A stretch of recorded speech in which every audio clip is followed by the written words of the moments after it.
This is definitely for someone who is running away from a challenge, who is running away from the word of God, you're running away from prayer. This is for you.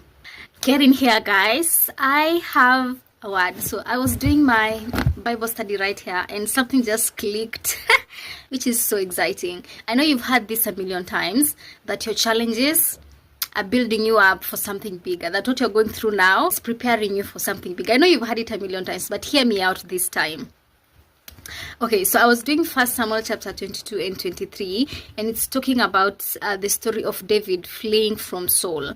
That is after him and Jonathan crying together and him fleeing at that point. And then he went to this priest's place, in this place in Nob.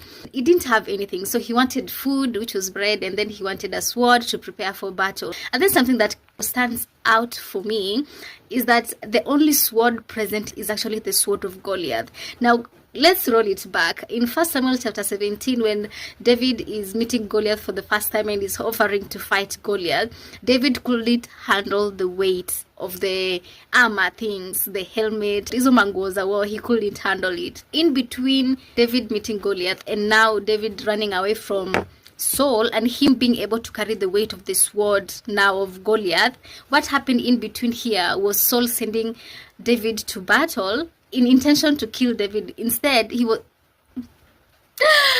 actually unintentionally preparing David for war, because this time when he's sending David to war, wanting David to die in battle, instead he was training him. Now he was able to handle the weight of Goliath's sword.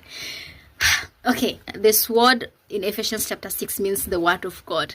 Most often times when we are going through the seasons of solitude, because these two chapters are about the seasons of solitude, the battles you have to face alone, the challenges you have to face alone, we always run away from the word. I'm guilty as charged. In fact, in this season, guilty as charged. You're running away from the word of God. You don't want to pray, you don't want to read the Bible. You're just like, these challenges are so hard, I want this to be over. Now you're focusing on complaining and ranting away your season instead of actually being in your word.